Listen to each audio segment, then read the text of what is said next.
à Limerick, ville de 50 000 habitants, nous prenons contact avec l'Irlande. La balade dans les rues, sous un beau soleil, nous amena à visiter le château du roi Jean, puis la dégustation d'une Guinness dans le pub le plus renommé de la ville.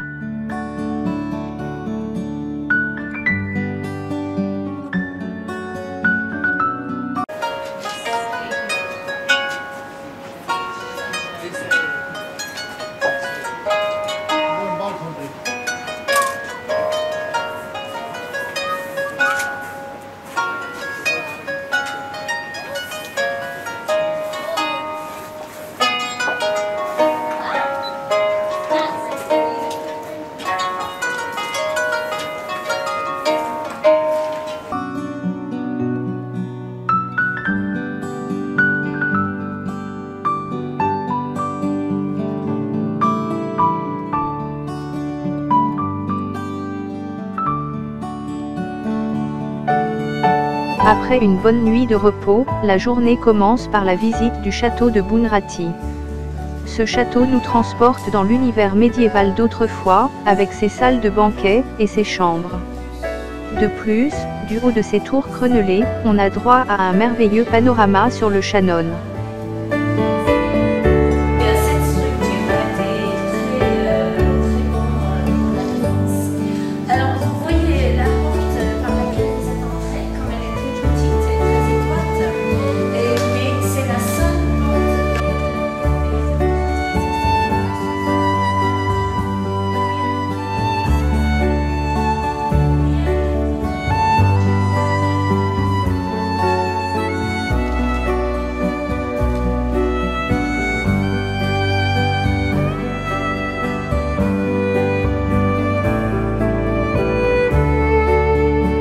Le parc, autour du château, est la reconstitution, grandeur nature, d'un village irlandais.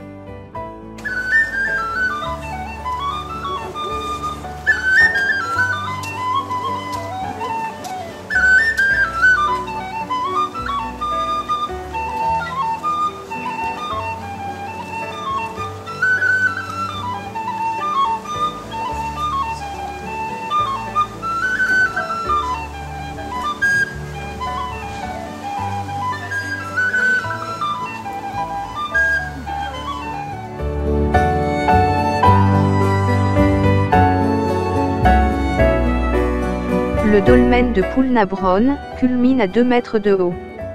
Il servait d'hôtel funéraire et occasionnellement de lieu de cérémonie sacrée.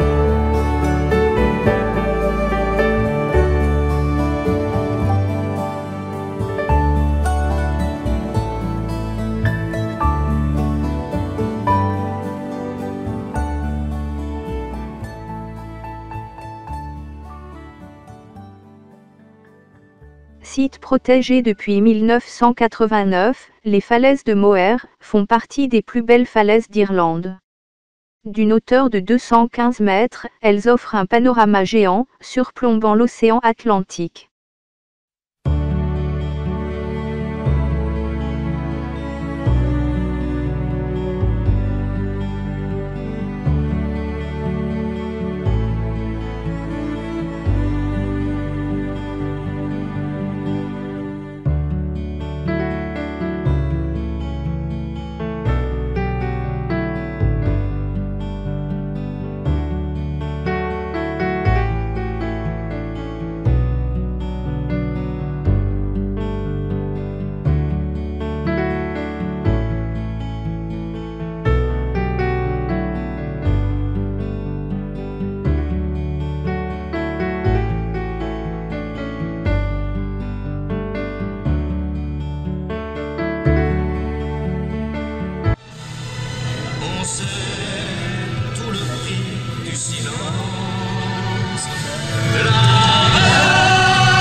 La région du Connemara est depuis de nombreuses années une destination emblématique, chère aux visiteurs. C'est une région dotée de paysages sauvages, somptueux et inhospitaliers. D'immenses montagnes sombres s'y imposent de tout leur silence, dominant de grandes étendues de landes rousses.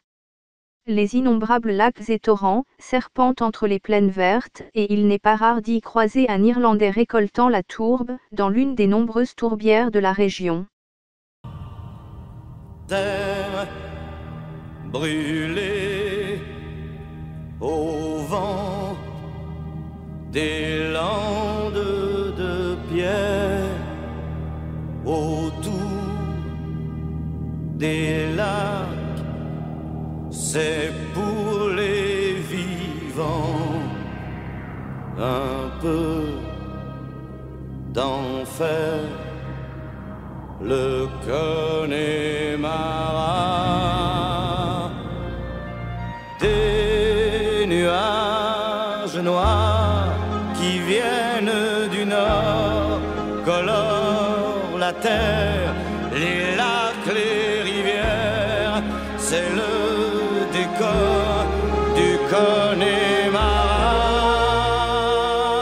Au printemps suivant, le ciel irlandais était en paix. Maureen a plongé nue dans un lac du Connemara. Sean Kelly s'est dit, je suis catholique. Maureen aussi, l'église en granit de Limerick. Maureen a dit oui. De Tipper, Harry, Barry Connolly et de Galway. Et toi, Marie-Jo?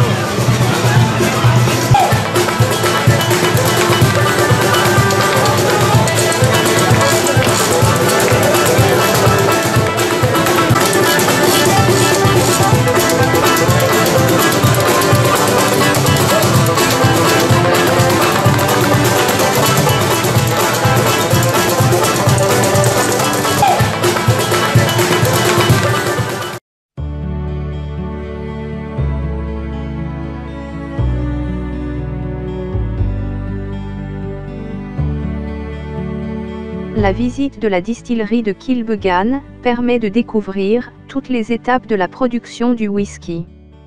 Puis dégustation d'un verre de whisky, histoire de prolonger le plaisir.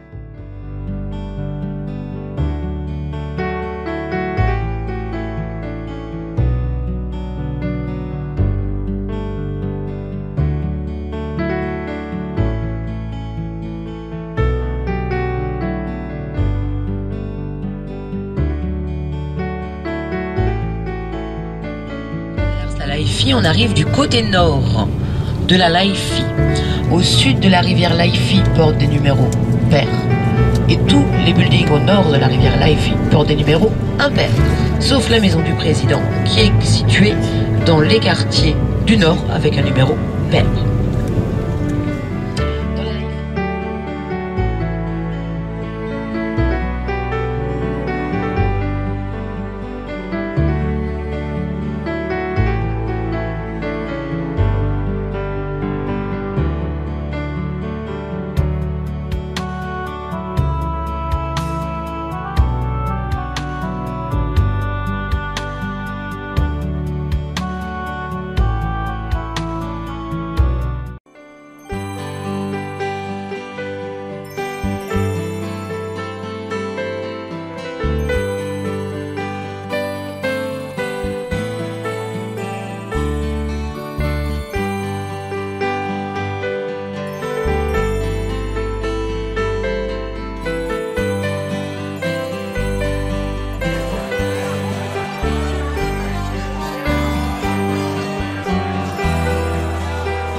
La bibliothèque de Trinity College est une des plus importantes bibliothèques de recherche du monde entier.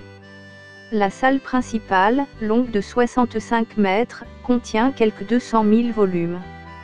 La réserve de livres est de 3 millions de volumes, conservés dans un ensemble de 8 bâtiments.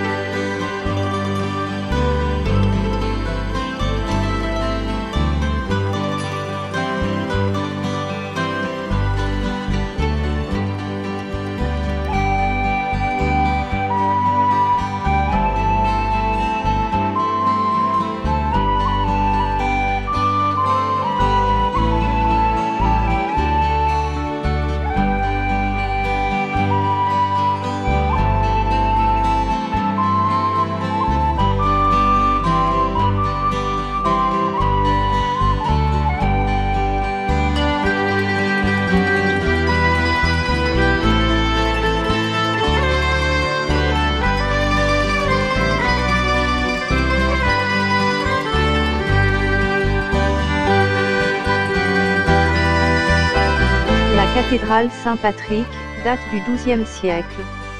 Une cathédrale célébrant le nom du saint patron des Irlandais. On peut admirer son architecture gothique, ainsi que ses vitraux et sa nef centrale.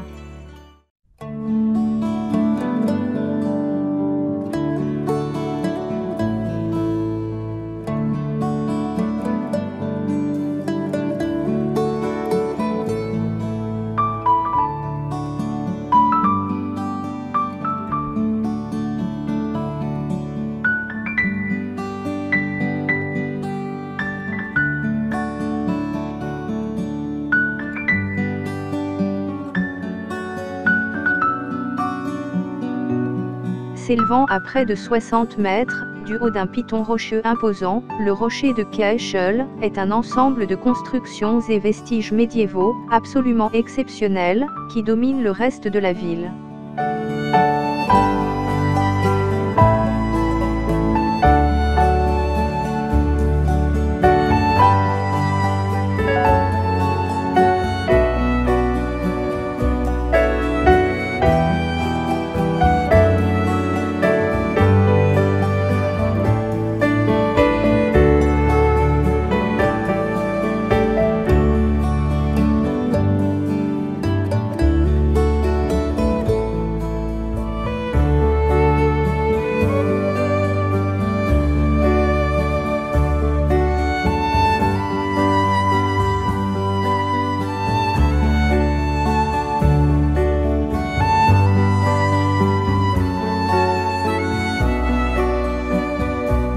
L'Irish Coffee est avant tout une boisson chaude, réalisée à base de café, de crème fraîche et de whisky irlandais.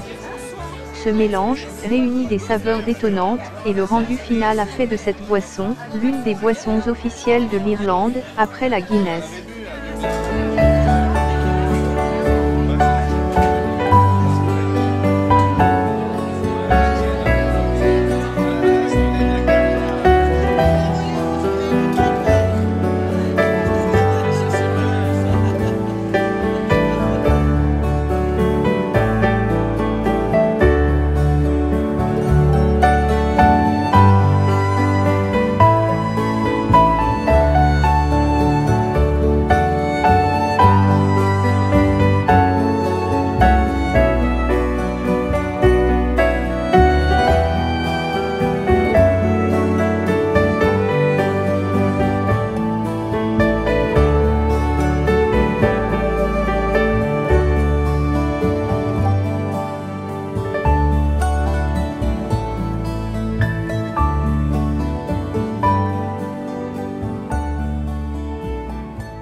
Falaises, montagnes et roches accidentées, surplombant l'océan et des plaines, dans des camailleux de vert et de bleu profond.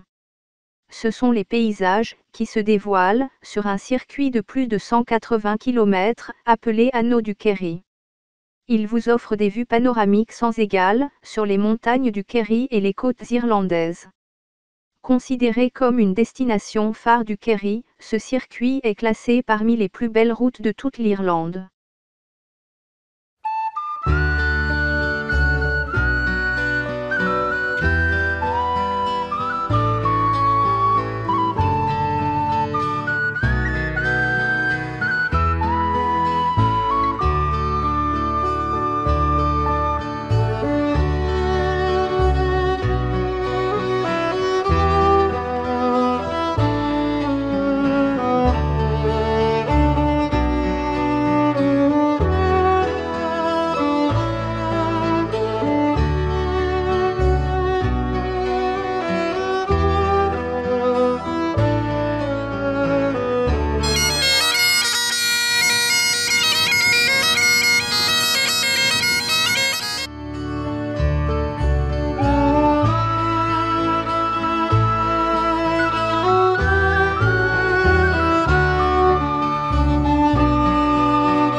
La péninsule de Dinkel se compose d'une succession de baies et de plaines, se transformant parfois en un relief plus abrupt, plus sauvage, et atteignant une altitude impressionnante.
Never